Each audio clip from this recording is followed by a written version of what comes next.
In this video, I'm going to talk about some of my own work as a follow-up to the last video about making meaning. So why do I think anyone might find my paintings of interest when there are so many brilliant artists out there in the world? Well, simply because I can give you a first-hand description of the creative process. To my knowledge, my series of fractured landscapes are unique in that they came out of my own psychological and intellectual journey at the time they were created. And I've never seen other visual representations out there that are similar, although they may exist, of course. The nearest I can come in intent is the work of the Cubists, Georges Braque, Pablo Picasso, and a number of other adherents. But I only recognised that retrospectively because at the time I was only conscious of the concepts in my mind which were driving the process. They had no other context. I decided to share them with you in the interests of sharing the creative process firsthand from the point of view of the artist rather than someone else's interpretation. So where to begin? Well, I had reached what one might call the equivalent of a midlife crisis, but in my painting. I had no idea why I was doing it. And the first 25 years of creating images felt like an apprenticeship.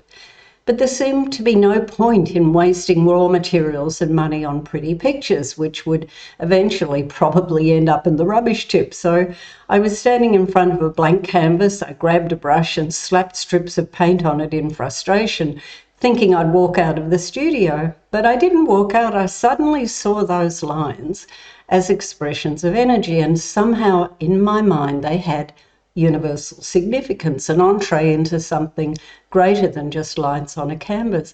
For me, it was a window into something new. Now, I'd been reading a lot about physics at the time, and the concept of relativity has always fascinated me, not just on a scientific level, but as an intellectual and psychological phenomenon. And I've always loved geometry as a subject, so the two interests ran together. And I realised I wanted to create images with symbolic meaning, to be a reflection of the world as I saw it at the time. And this image was the result, which I entitled Relativity. And you can see that the lines I slashed on the page with the help of a long ruler suddenly became shards, like energy lines. And within them, you can see this rusty brown colour in a lot of them. Well, my native country is Australia, and a large part of the landmass is that colour. It's not brown earth, it's of that reddish colour. And we're surrounded by ocean. So here I've put little bits of aquamarine around the edge to signify the ocean. We have these areas in indigo with blue spots on, which for me represent the universe. And then you will recognise probably these net-like shapes as being an interpretation of the images shown to describe Einstein's theory of relativity. So that's what came out of it.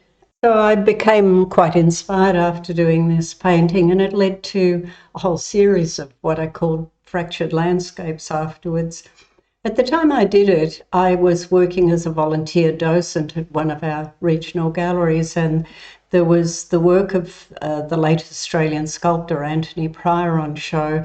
I absolutely loved his work. Now, he had been offered a student scholarship and went to Japan to study Japanese art and sculpture, and happened to have seen a painting in Kyoto Museum by a Buddhist monk named Gibbon Sengai entitled The Universe, or it's interpreted as being the universe. So it consists of a circle, a triangle and a square. So the circle is symbolic of the universe, the triangle of the energies within the universe, and the square, solid matter. And I love that kind of symbolism. Pryor used it in his own work. He did amazing sculptures. This one called The Legend outside the Melbourne cricket ground. And although there's no square shapes in this one, which there were square shapes in his little box sculptures, they were absolutely magical, made of hewn pine from Tasmania. So this work doesn't have any square shapes in it, of course, but the triangle or the circle is represented by this beautiful arch shape up here, and then the arch shapes of the pedestals here. And then there are three of them, so you have a triangular form between the base of the three pedestals. And then up here we have what looks like shards of lightning, which is his adaptation of the idea of the triangle. Well, this work totally inspired me, so I ended up using it in my own work. So this is one of the paintings inspired by the idea of the triangle, the circle and the square as symbols. I call it Tread Lightly on the Earth. It's set in the Pilbara in Western Australia, which is heavy with iron ore in the soil, and there are some huge iron ore mines there. And they're open cut mines, so it does a lot of damage to the environment, although when you fly over you see how huge that part of Australia is. Nevertheless, this particular image is about how we extract our natural resources from the soil and how we're basically depleting our resources. We have the shards that were present in the relativity painting, only this time the colours are copper, gold and silver. I literally use those three coloured paints to represent the idea of our resources being pulled from the earth. But I began with these footprints. They're my own footprints. That was the very beginning of the painting, and there was obviously some concern in my mind about each of us being conscious of how lightly we tread on the earth. The rest of it is scenes from the Pilbara. There are green areas, treed areas in some places, but mostly it's open soil, red-coloured soil, of course, because it's full of iron. And here's the, I can't remember what you call them, when the ore is extracted, they leave these mounds of soil and detritus. So you can see them here. We have the circle here representing the sun and another circle then representing the universe behind. You can see the indigo sky and the blue of the stars beyond. In the distance we have the ocean. Australia is surrounded by ocean, and then the mountains beyond. And it fits in with a concept I have about how we understand things as photographic images and fragments of memory. None of us have a completely ongoing memory of our lives. It's all fragmented. And visually, we never see anything except what is in front of us. What we do have is a storage in our minds of what we have seen. So you see the mountains in the far distance. If you'd been behind those mountains, you would have an idea in your mind or an image of what it's like there. If you haven't been beyond it, then you have no idea what's there. And I think for me that represents the human condition. We only know what we experience. And that's a huge thing, especially in the world today, when none of us know what's really true anymore. So this was the first of those particular images. And following this one came this one. And again, quite symbolic in the sense we have the outline of the canvas, which is square, and we have the shards, and we have the circular shapes. But in this painting, I had actually created a Fibonacci spiral. Now, we had nautilus shells on the beach where I lived at the time, absolutely beautiful, the white nautiluses.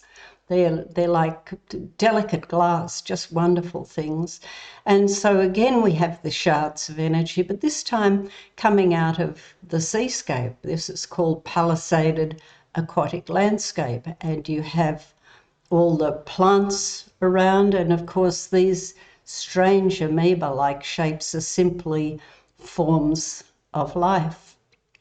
But again, we have the universe beyond.